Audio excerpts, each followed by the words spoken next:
Hello అండి. నవలా శీర్షిక ఆమె. రచన డాక్టర్ పెళ్లకూరు జయప్రద సోమిరెడ్డి గారు. చదువుతున్నది రాధిక.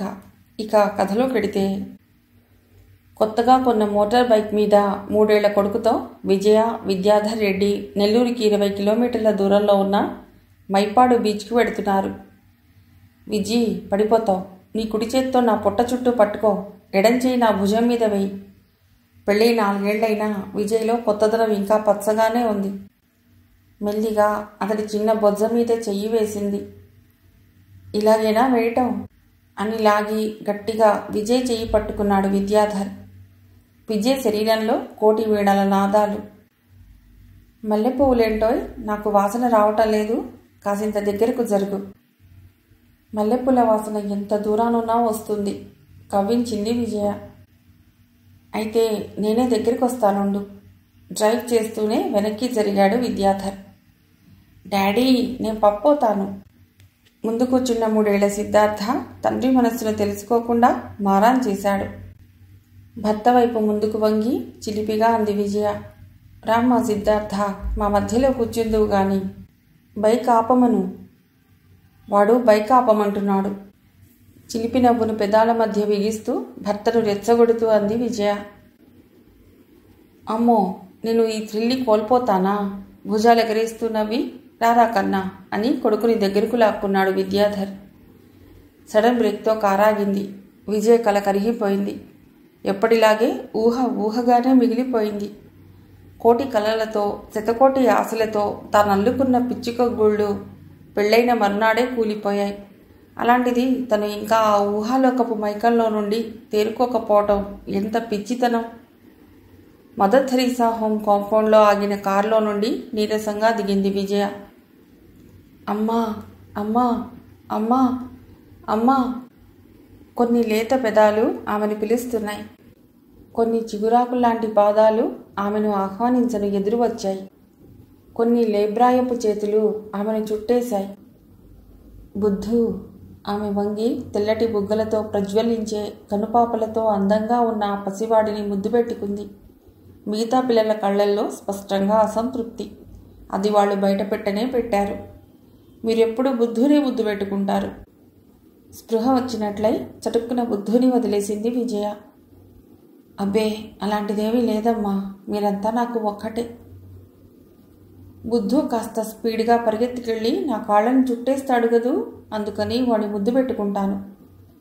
అపనమ్మకంగా చూస్తున్న పిల్లలకు సంజాయిషి ఇచ్చింది విజయ. మిగతా పిల్లలందరి కళ్ళల్లో ఒక కాంతి రేఖ. అది మదర్ థెరీసా నెల్లూరులో ఓపెన్ చేసిన నిర్మల శిశు Bhavan come mother Teresa destitute home. విశాలమైన ఆవరణలో 3 బ్లాక్స్ ఉన్న బిల్డింగ్, చుట్టూ తోట. ఆ హోమ్కి సిస్టర్ సుపీరియర్ మిస్ మార్తా. ఆ హోంలో ఓ పక్క 3వ వార్డులో తల్లిదండ్రుల చీకటి తప్పులకు సాక్షులుగా కని విసిరివేయబడ్డ మొగ్గల్లాంటి పసిబిడ్డలు. ఆ పిల్లలకి ఆ అమ్మ కొరకు తీరిగ్గా ఎదురు చూడటానికి ఆదివారం మంచి రోజు. ప్రతిసారి పుస్తకాలు, చాక్లెట్లో, బిస్కెట్లో తెచ్చి ఇచ్చే ఆ అమ్మ అంటే వాళ్ళకి చాలా ఇష్టం. మిగతా రోజుల్లో కాదు కానీ ఆదివారం మాత్రం తమకు కథలు చెప్తుంది, ఫోటోలు తీస్తుంది. అది వాళ్ళ చిన్న ఆనందం. విజయ్ కళ్ళు మరెవరి కోసమో వెతికాయి. ఆ 3 వార్డుల మధ్యలో ఉన్న మామిడి చెట్లలో ఒక చెట్టును ఆనుకుని నిల్చుని ఉన్నాడు గాంధీ. అందరిలా వాడు ఆమెను చుట్టుకోలేదు.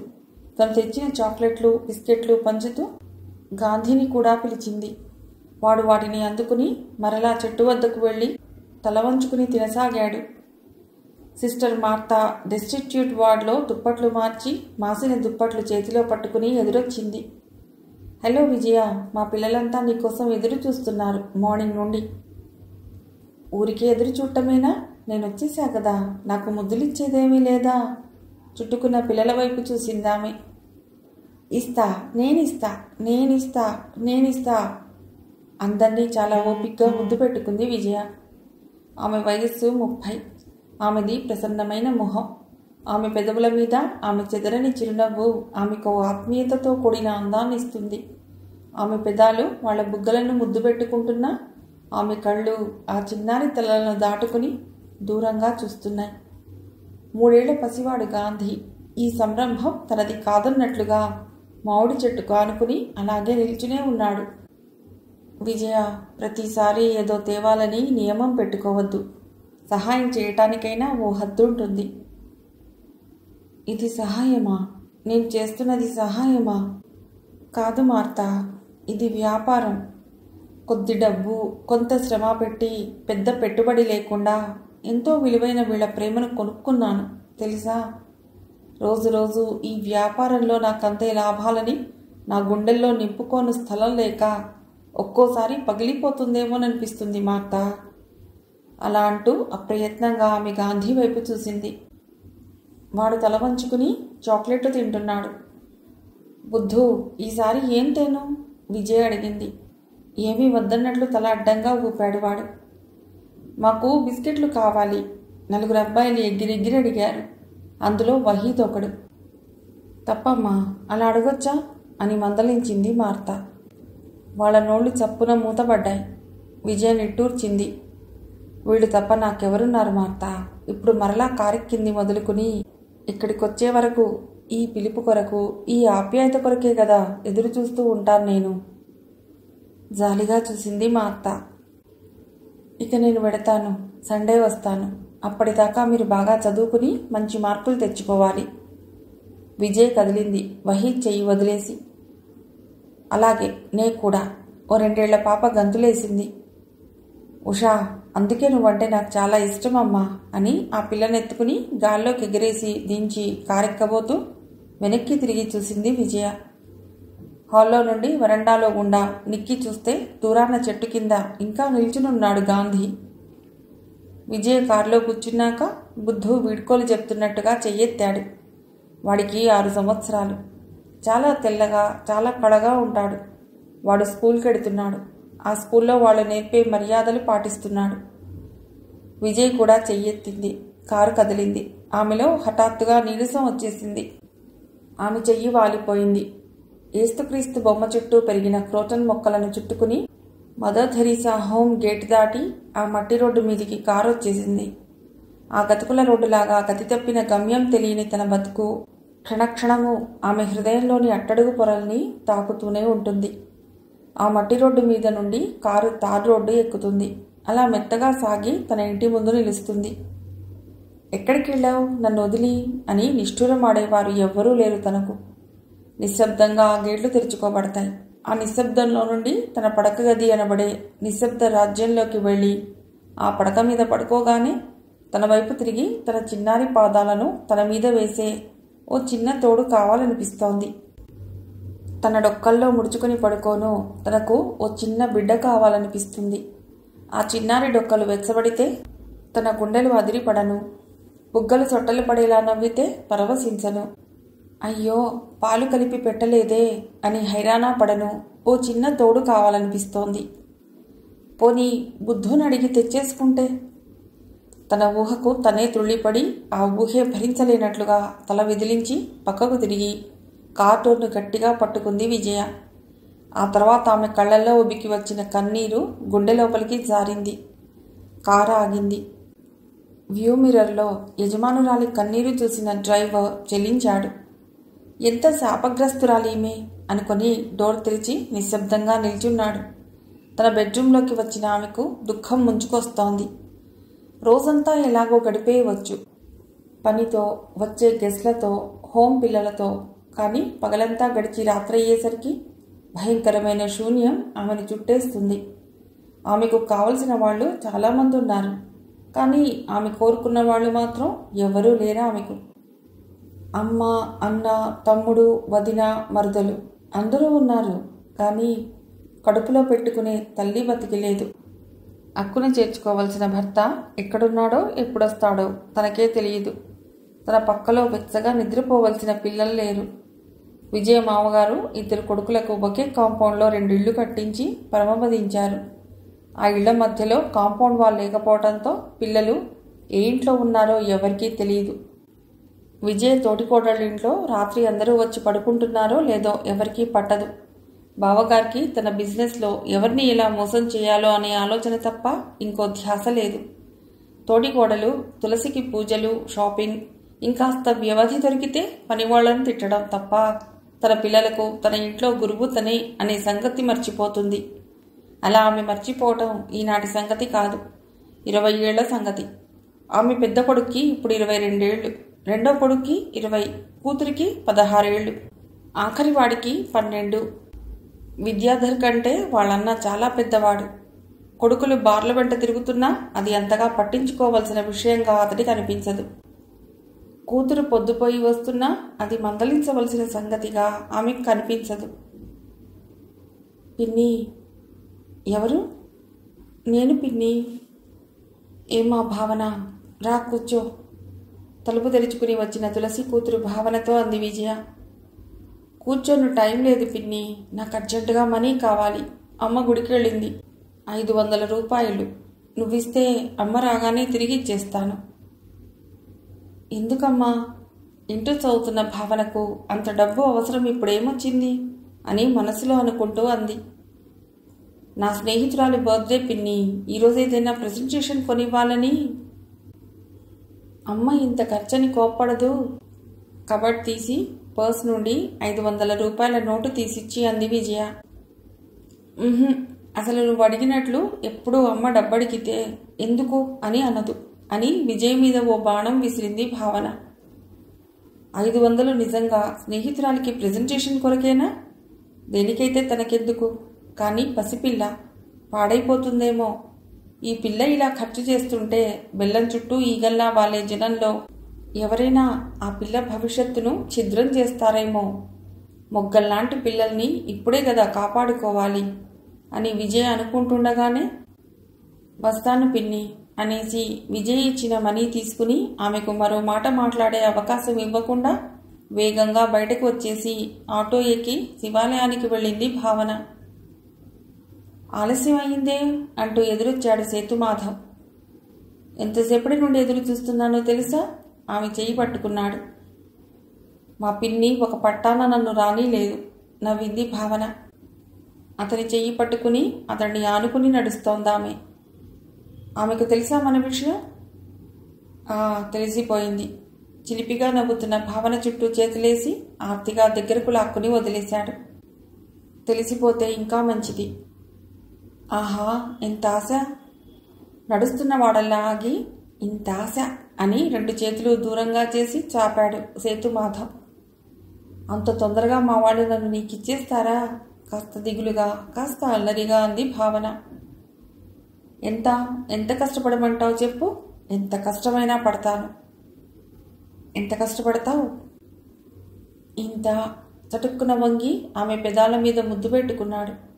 సిగ్గుపడిపోయిందామె. పో అంటూ అతన్ని నెట్టేసింది. కానీ ఆ కొత్తదనం మరలా కావాలనే తపన ఆమెలో. కానీ అది దేవాలయం అయిపోయింది. ఇది బాగుందా? తనలోని ప్రకంపనను దాచుకుంటూ అంది భావన, చిన్ని కృష్ణుడి వెండి కీచైన్ని అతడి అరచేతిలో ఉంచుతూ. చాలా బాగుంది అని తిరిగి ఇవ్వబోయాడతడు. అరే, అది నీకే. నాకా? ఎందుకు? ఆమె తల వంచుకుంది. అది నా ప్రేమ కానుక. అతడు అల్లరిగా నవ్వాడు. నాకొద్దు, నాకిది కావాలి. ఆమె భుజం మీద తలుంచి అన్నాడు. ఆమె సిగ్గుపడింది. భావన, నువ్వంటే నాకెందుకంత ఇష్టం? కళ్ళు కొద్దిగా ఎత్తి మరలా వాల్చేసి నాకు కూడా అంది వినిపించనట్టు. థ్యాంక్ యూ భావన. ఆమె తలెత్తింది. ఈసారి కాస్త ధైర్యంగా, ప్రేమగా అంది.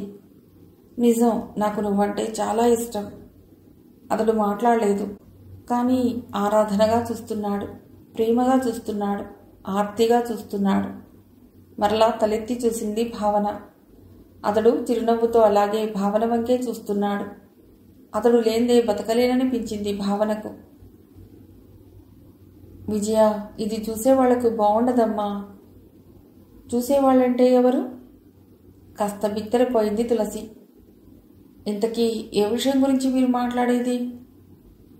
అదే, ఇప్పుడు ఇక్కడ ఇంతసేపు మాట్లాడి వెళ్ళాడే అతడు, చూసేవాళ్లకు బాగుండదని.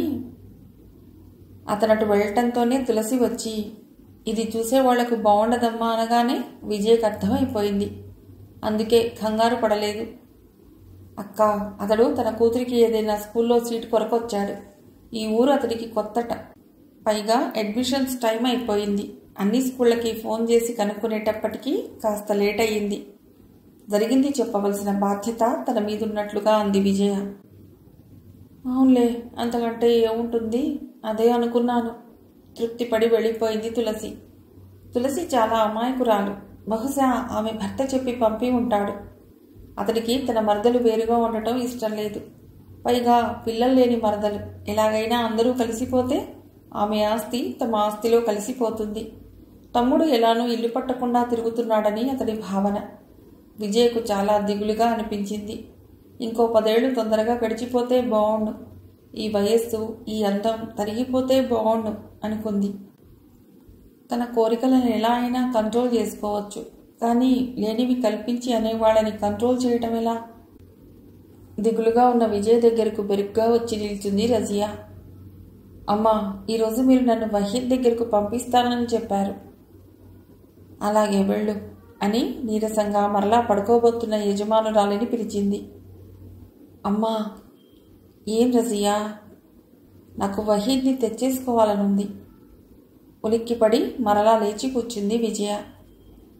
వహీద్ని అక్కడ చూడటం నాకేమీ బాగోలేదమ్మా.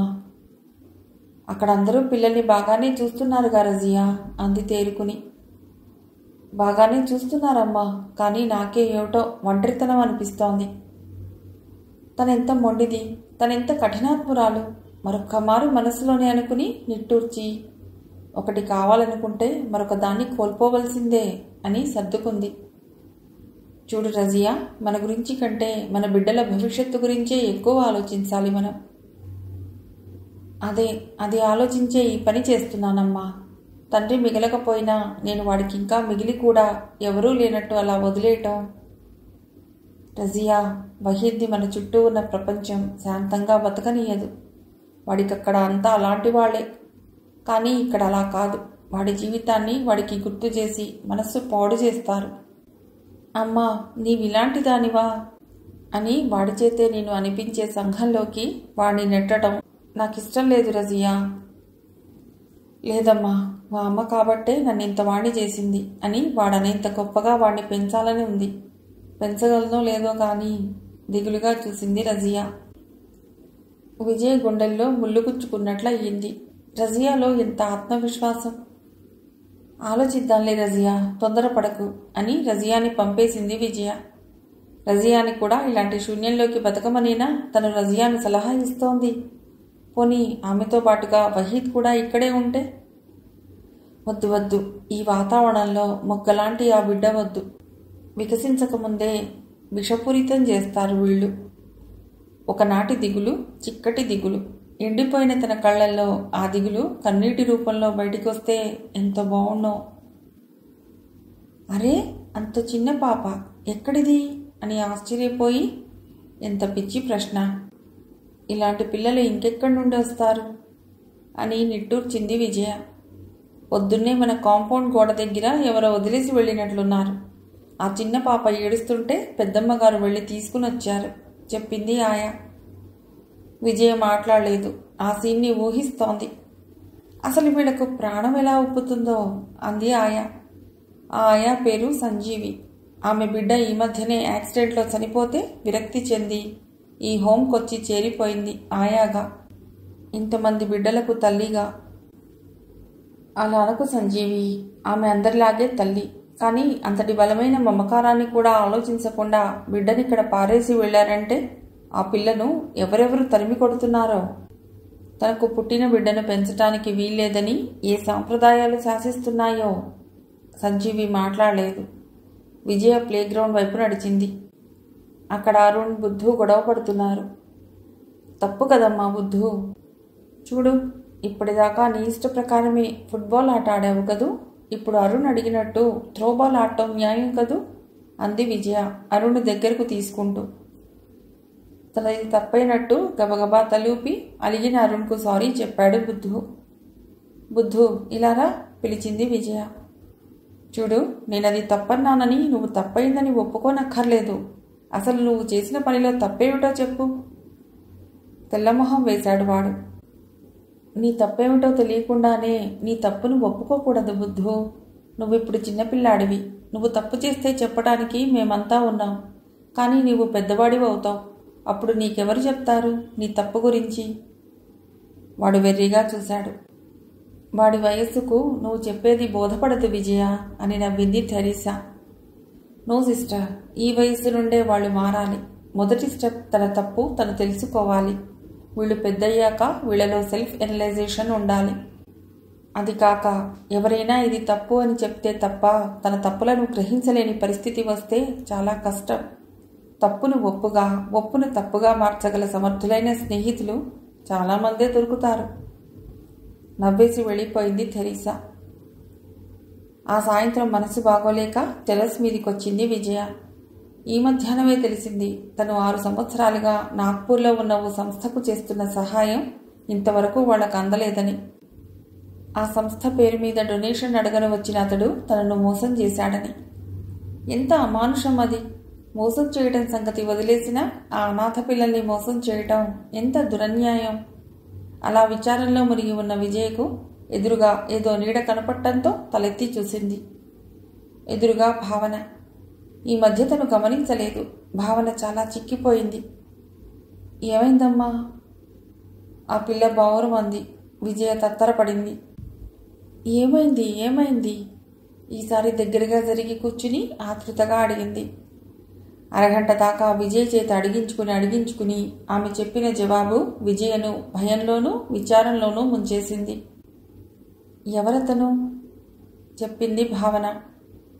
నీకిష్టమేనా? అతన్ని పెళ్లి చేసుకుంటావా?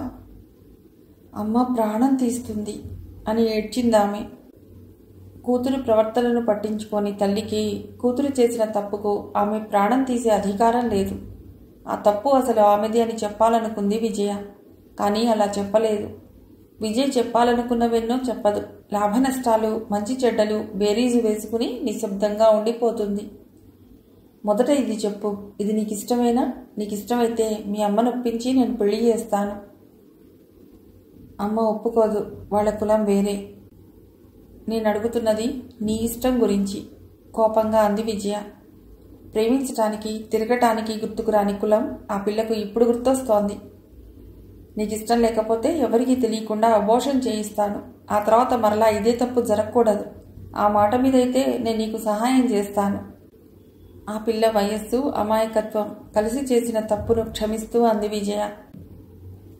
నాకిష్టమే పిన్ని అతనంటే అని మరలా బావురుమంది భావన. అతడు మంచివాడేనా? మంచాడే, ఏడుస్తూనే చెప్పింది. అనుమానంగా చూసింది విజయ. ప్రతి కన్నెపిల్లకు తను ప్రేమించే పిల్లాడు మంచివాడిగానే కనిపిస్తాడు. నువ్వు అతని బిడ్డకు తల్లివి కాబోతున్నావని అతనికి చెప్పావా? చెప్పలేదన్నట్టు తల అడ్డంగా ఊపింది భావన. ఎందుకు చెప్పలేదు? అతడిప్పుడు తప్పించుకుని పోతాడని నీకేమైనా అనుమానంగా ఉందా? ఏమో అంది భావన. ఆ పిల్ల అమాయకత్వానికి జాలేసింది విజయకు. అతనేం చేస్తున్నాడు? Inter senior. ఇంటరా? అతనిప్పుడు ఈ పిల్లను పెళ్లి చేసుకుని ఏం పోషిస్తాడు? సరే, ఆ పిల్లాడికి చెప్పు నేను రేపు సాయంత్రం రంగనాయక స్వామి గుడికి రమ్మన్నానని. అలాగే అన్నట్టు సంతోషంగా తలూపింది భావన. నిట్టూర్చింది విజయ. నారులాంటి వయస్సు వాళ్ళది. ఇలాంటి అదునులో వాళ్లను లేత మొక్కను రక్షించినట్టు రక్షించుకోవాలి. మీరు విజయ్ గారా? అతడి వంక విస్తుపోయి చూసింది విజయ. ఆమె కళ్ళు 16 లేదా 17 ఓ పిల్లవాడి కొరకు వెతుకుతున్నాయి. రంగనాయకుల కోవల ముఖద్వారం ముంగిట. నా పేరు సేతుమాధవ్. ఆమె కళ్ళు ఊహించని విషయాన్ని చూస్తున్నట్టుగా విచ్చుకున్నాయి. అతడికి 22 పైనే ఉంటాయి. చామన ఛాయలో, చురుకైన కళ్లతో, కాస్త గాంభీర్యం కూడా అందులో కలిసి విజయ ఊహించని రూపంతో ఉన్నాడు. మీరు కాదా భావన చేత నా కొరకు కబురు పెట్టింది? ఈసారి తను తొందరపాటుకు నొచ్చుకున్నట్టుగా చిన్నగా అడిగాడతడు. అవును, నేనే. ఇక్కడ కూర్చుందామా అంటూ అద్దాల మండపం ముందున్న ఖాళీ స్థలం దగ్గర కూర్చుంది విజయ. అది వేళకాని వేళ అవటంతో భక్తుల సంఖ్య చాలా పల్చగా ఉంది. మెట్లెక్కి ఒక స్తంభాన్ని ఆనుకుని నిల్చున్నాడతడు. మీరు ప్రేమించుకోవడం తప్పనను, కానీ పెళ్లికి ముందే అది తప్పు. ఏమంటావు? అతడు తల వంచుకున్నాడు. ఈ విషయంలో భావన చాలా పొరపాటు చేసింది అంది విజయ అతడి వంక నిశితంగా చూస్తూ. ఆంటీ, పొరపాటు చేసింది నేను. భావన చాలా చిన్నపిల్ల. నేను తొందరపడకుండా ఉండవలసింది. తలుచుకుంటే నాకు చాలా సిగ్గుగా ఉంది. అతడి మాటల్లో పశ్చాత్తాపం విజయను చాలా సంతృప్తిపరిచింది. తప్పు చేయని వారెవరూ ఉండరు.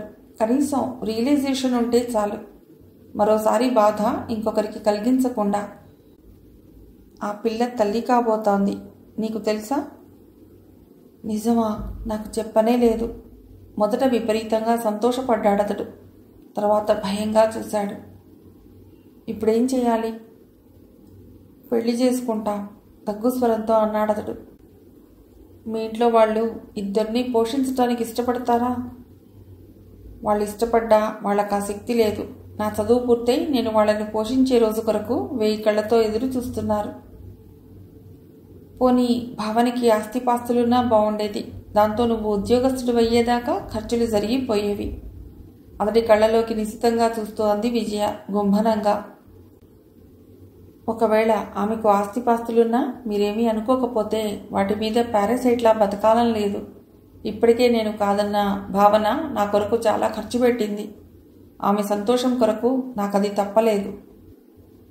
ఈసారి విజయ్ కళ్ళు సంతోషంతో మెరిశాయి. భావన తను ప్రేమించినవాడు ఇంటర్ చదువుతున్నాడని చెప్పగానే అతడిలో ఇలాంటి నిర్దిష్టమైన సిద్ధాంతాలను ఊహించలేదామె. ప్రతిదానికి తత్తరపడతాడని, ప్రతి ప్రశ్నకు తలవంచుకుంటాడని అనుకుంది. అతడి వ్యక్తిత్వం నచ్చకపోతే, అతడు యోగ్యుడు కాదనిపిస్తే ఆ పిల్లను ఒప్పించి రహస్యంగా గర్భస్రావం చేయించి ఆ పిల్లకు మంచి జీవితాన్ని ఇవ్వాలనుకుంది. పొరపాటునో ఆవేశంలోనో శరీరం ఇచ్చామని జీవితాన్ని కూడా వాడికే బలివ్వాలనుకోవటం, అదే సాంప్రదాయం అనుకోవటం విజయకు నచ్చదు. మీరు నాకు చిన్న సహాయం చేయగలరా? మా పెళ్ళయ్యాక మా కష్టాల్లోకి భావనని లాగటం నాకు ఇష్టం లేదు. నేను ఆమెను ఆర్థికంగా సుఖపెట్టగలననే స్టేజ్కి వచ్చేదాకా వాళ్ళ అమ్మగారింట్లోనే ఆమె ఉండగలిగేట్టు వాళ్ళని ఒప్పించగలరా?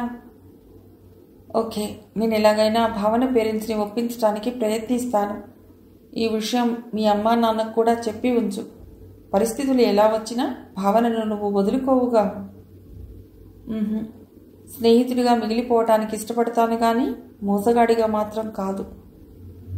ఒకవేళ భావన నేను కాదంటే? కుతూహలంగా చూసింది విజయ. కాదన్నా ఆమెను తప్పు పట్టవలసింది ఏమీ లేదా అండి. ఆమె ప్రస్తుత జీవితం కంటే ఓ మెట్టు పైకి తీసుకువెళ్లవలసిన వాడిని. ఓ మెట్టు కింద నిలబెట్టబోతున్నప్పుడు ఆమె అలా ఆలోచించడంలో కూడా న్యాయం ఉంది.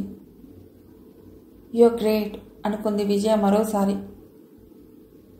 పోస్ట్మ్యాన్ ఇచ్చిన ఉత్తరాన్ని అలాగే చేతిలో ఉంచుకుని స్తబ్దుగా నిల్చుండిపోయింది విజయ. ఆ ఉత్తరం స్నేహితురాలు డాక్టర్ జయలక్ష్మి రాసింది, ఆస్ట్రేలియా నుండి. మరలా నీరసంగా చెప్పింది విజయ. ఆమె ఊహించినట్లుగానే ఈ ఉత్తరంలోనూ అదే సారాంశం. ఇలా నువ్వు ఒంటరిగా ఉండటం నాకు నచ్చటం లేదు. నీ నిగ్రహ శక్తికి నా జోహార్లు అని. అలా జయ రాసినప్పుడల్లా చాలా రెస్ట్లెస్గా ఉంటుంది విజయకు. తనను తాను ప్రశ్నించుకోవటానికి భయపడి వెంటనే ఏదో పని కల్పించుకుని అందులో లీనమైపోతుంది. ఈరోజు ఆ అవసరం లేకుండానే ఫోన్ మోగింది.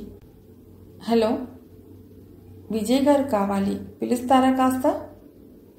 నేను విజయనే మాట్లాడుతున్నాను.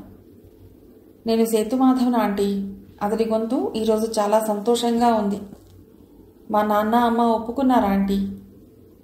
ఏం చెప్పావు నువ్వు? అంతా చెప్పాను ఆంటీ. మొదట చీవాట్లేశారు, తర్వాత ఇక తప్పేదేముందని ఒప్పేసుకున్నారు అని సన్నగా నవ్వాడు.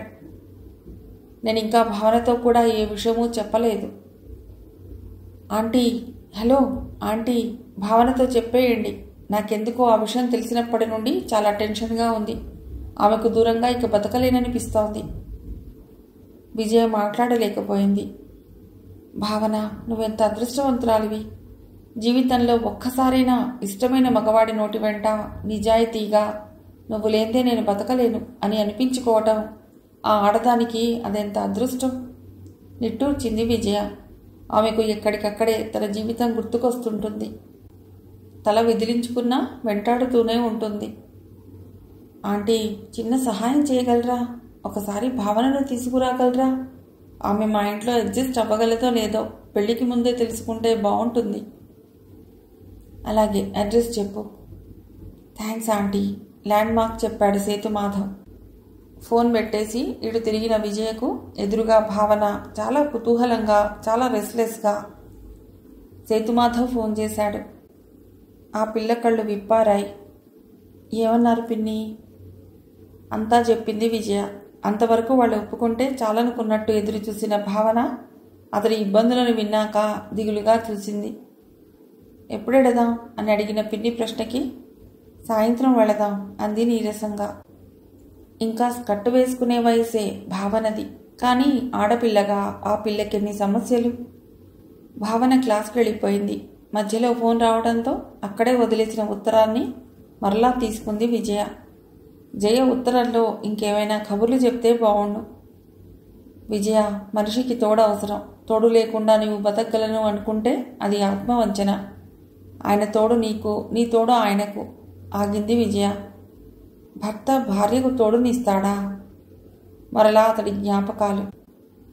ఇక ఆ ఉత్తరాన్ని చదువుతూ గతంలోకి, తర్వాత తన భవిష్యత్తులోకి తిరిగి చూసుకునే మానసిక బలం లేక ఆ ఉత్తరాన్ని అలాగే పక్క మీద పడేసి, జయా జయా ప్లీజ్ ఇలాంటి ఉత్తరాలు రాయకు అని విలపించింది విజయ మనస్సు. ఇహ ఒంటరిగా ఉండలేక తోటికోడలింటికి వెళ్లేసరికి తులసి ఇంట్లో పనిచేసే రమణమ్మ చేతులు నలుపుకుంటూ నిల్చుంది. ఏమిటన్నట్లు చూస్తోంది తులసి. కూర్చో విజయ అని రమణమ్మ వైపు తిరిగి, ఏమిటో తొందరగా చెప్పలేవా? విసుక్కుంది తులసి. అమ్మగారు, నేను పనిలో నుండి వెళ్ళిపోతానండి. తుళ్ళిపడింది తులసి. రమణమ్మ ఒక్కతే తనేమన్నా రోషం చూపకుండా పనిచేసేది. అదేమిటే, అర్థాంతరంగా వెళ్ళిపోతానంటే ఎట్లా? అది కాదమ్మగారు, మా ఇంటాయనకి కాలు చెయ్యి పడిపోయింది. ఇన్నాళ్ళు నన్ను ఒగ్గేసినా మంచి చెడ్డ పట్టించుకోలేదెవ్వరు. ఇప్పుడు మాత్రం అందరూ ఆడి తెచ్చి నా ఎదనేసి నేను కాకపోతే ఇంకెవరు చూస్తారు అంటున్నారు. దిగులు పడుతూ చెప్పింది. తులసి కదిలిపోయింది. అట్టయితే పోవే, పాపం ఎంత చెడ్డా వాడు నీ మొగుడు. చివ్వున తలెత్తింది విజయ. కానీ అమ్మగారు, మాకేమీ ఆస్తులున్నాయి. నా రెక్కల కష్టంతో సంపాదించుకోనా? ఆ రెక్కలతో వాడికి సేవలు చెయ్యనా అని తన పరిస్థితి తనకే అర్థం కాని రమణమ్మ తన భర్తను క్షమించింది. తను కూడా ఆయన్ని మనస్ఫూర్తిగా క్షమించే రోజు వస్తుందా?